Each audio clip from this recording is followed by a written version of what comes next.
नमस्कार, आप देख रहे हैं कैपिटल टीवी बिहार। मैं हूं आपके साथ सृष्टि शाह।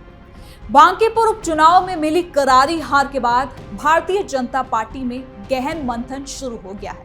पटना के प्रदेश कार्यालय में बुधवार को एक खास समीक्षा बैठक का आयोजन किया गया, जिसमें मुख्यमंत्री सम्राट चौधरी की मौजूदगी रही। बैठक की अध्यक्षता प्रदेश अध्यक्ष संजय सरावगी ने की। लगभग 2.5 घंटे तक चली इस बैठक में पार्टी के बड़े पदाधिकारी, मंत्री, पटना के सांसद, विधायक और चुनावी ड्यूटी में लगे नेता शामिल हुए। 3 दशक तक पार्टी के गढ़ रहे इस सीट पर हार के कारणों को विस्तार से समझने की कोशिश की। तो चलिए जरा विस्तार से जानते हैं क्या है ये पूरी खबर।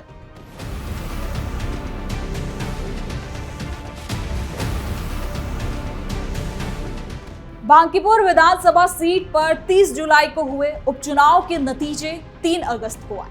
जनसुराज पार्टी के प्रशांत किशोर ने बीजेपी उम्मीदवार नीरज कुमार सिन्हा को 19,324 वोटों के अंतर से हरा दिया। ये हार इसलिए भी चौंकाने वाली थी क्योंकि पिछले 30 सालों से ये सीट लगातार बीजेपी के ही पास रही है। इससे पहले मौजूदा राष्ट्रीय अध्यक्ष नितिन नवीन यहां से 5 बार विधायक चुने गए थे। उनके पिता नवीन किशोर प्रसाद सिन्हा भी 4 बार जीत दर्ज कर चुके थे। 2008 के परिसीमन से पहले इस क्षेत्र को पटना पश्चिम के नाम से भी जाना जाता था। इसके साथ ही नितिन नवीन के राज्यसभा चले जाने के बाद ये सीट खाली हो गई और उपचुनाव में पार्टी ने एक साधारण कार्यकर्ता को टिकट दिया। उनके समर्थन में मुख्यमंत्री से लेकर एनडीए के कई नेता, सांसद, विधायक और बड़े नेताओं ने प्रचार किया, फिर भी गढ़ बचाने में वो सफलता हासिल नहीं कर पाए। इसके साथ ही बैठक में प्रदेश नेतृत्व ने चुनावी तैयारी में कमी के बिंदुओं पर भी चर्चा की। पार्टी के नेताओं से फीडबैक लिया गया कि अभियान के दौरान आखिर कहां गलती हुई और किन वजहों से मतदाता पार्टी से दूर होते गए। लगभग 3 दशक के लंबे वर्चस्व के बावजूद हार ने पार्टी के अंदर कई सवाल खड़े कर दिए हैं। बैठक में शामिल होकर निकले मंत्री रामकृपाल यादव ने कहा कि हार के विस्तार से समीक्षा की गई। उन्होंने जोर दिया कि बांकीपुर की जनता पार्टी की है और जहां भी कमी रही उसे पहचाना जाएगा। प्रशांत किशोर ने 3 महीने में बदलाव दिखाने का भी दावा किया है। रामकृपाल यादव ने कहा कि उनसे हर दिन काम का हिसाब भी पूछा जाएगा। ये हार सिर्फ एक सीट गंवाने तक सीमित नहीं है। बांकीपुर पटना शहर का एक खास और महत्वपूर्ण क्षेत्र माना जाता है और लंबे समय तक पार्टी की ताकत का प्रतीक भी ये जगह रहा है। यहाँ की हार ने न केवल बिहार बल्कि राष्ट्रीय स्तर पर भी चर्चा को पैदा कर दिया है। पार्टी के अंदर ये समझने की कोशिश हो रही है कि भारी प्रचार और संगठनात्मक ताकत के बावजूद नतीजा आखिर ऐसा क्यों रहा।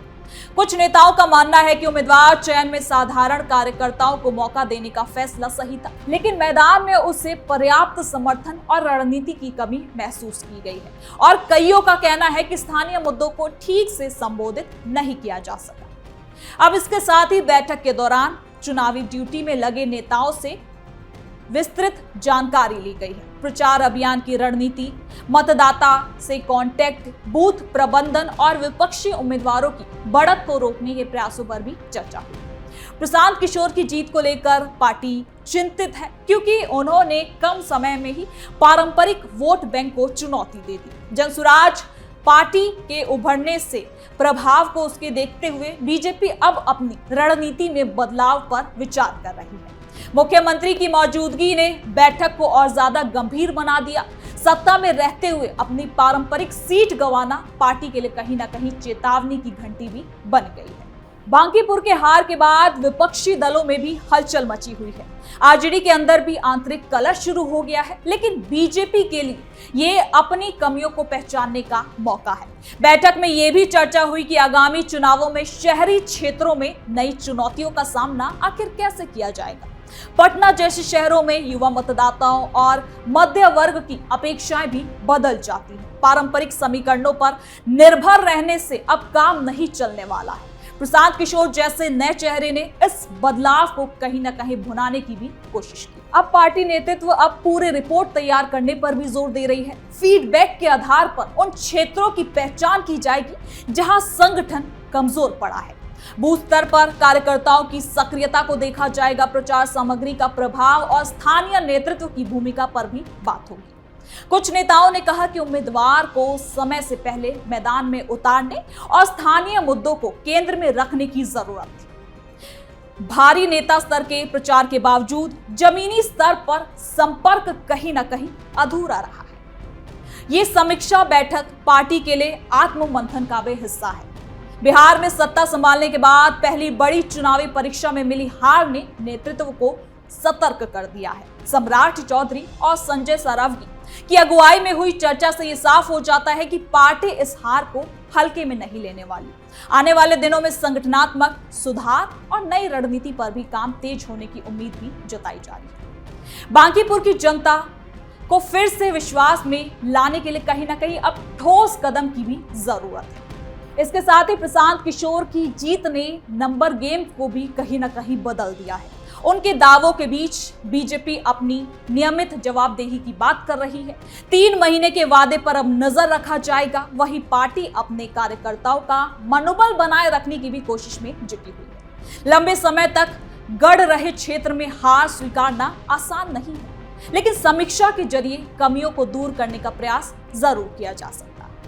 अब बैठक में शामिल नेताओं ने जोर दिया कि जनता अभी भी पार्टी के साथ है, जरूरत सिर्फ सही दिशा और बेहतर तालमेल की है। चुनावी तैयारी में कहां कमी रह गई, इस सवाल का जवाब ढूंढना अभी भी कहीं ना कहीं सरकार के लिए चुनौती है। पटना कार्यालय में हुई ये 2.5 घंटे की चर्चा आगे की रणनीति का आधार बनेगी। मंत्रियों और विधायकों की मौजूदगी ने इसे कहीं ना कहीं बड़े स्तर की बैठक बना दिया है। अब बांकीपुर उपचुनाव का नतीजा बिहार की राजनीति में नए समीकरण का संकेत भी है। पारंपरिक दलों को नई चुनौतियों का सामना करना पड़ रहा है। बीजेपी इस चुनौती को स्वीकार करते हुए अपनी कमजोरियों पर काम करने को तैयार नजर आ रही है। समीक्षा बैठक के निष्कर्षों के आधार पर आगामी अभियानों में बदलाव देखने को मिल सकते हैं। स्थानीय नेतृत्व को मजबूत करना, युवाओं तक अपनी पहुंच को बढ़ाना और मुद्दों को कहीं ना कहीं प्राथमिकता देना अब जरूरी हो गया है। इसके साथ ही पार्टी के अंदर ये भावना भी मजबूत है कि हार से सीख लेकर आगे बढ़ना होगा। सम्राट चौधरी की सरकार के कार्यकाल में ये पहली बड़ी चुनावी परीक्षा थी। नतीजे ने ये साफ कर दिया कि सत्ता होने के बावजूद भी जमीनी स्तर पर मेहनत आखिर कितनी ज्यादा जरूरी हो जाती है। संजय सरावगी की अध्यक्षता में हुई बैठक ने इस दिशा में पहला कदम बढ़ाया है।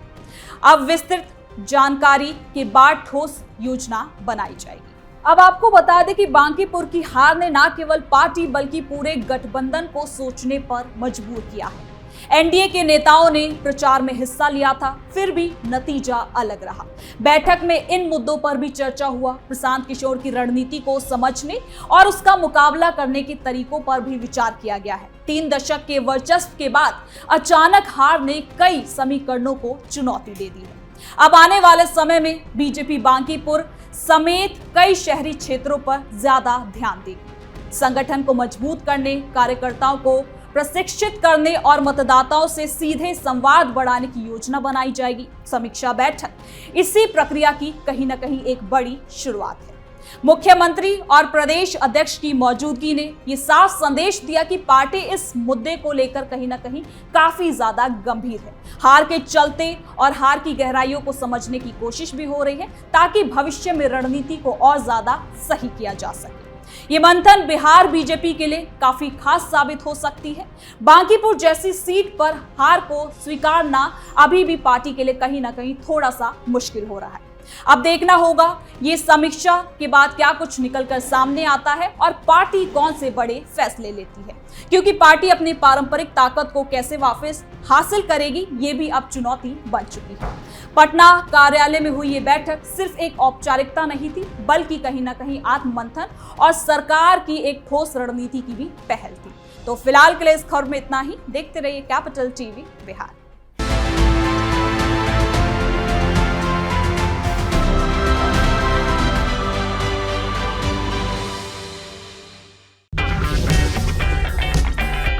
अगर आपको हमारा वीडियो पसंद आया हो तो इसे लाइक करें, हमारे चैनल को सब्सक्राइब करें और हाँ, बेल आइकन दबाना ना भूलें। ताकि आप तक हमारे वीडियो की नोटिफिकेशन पहुंचती रहे।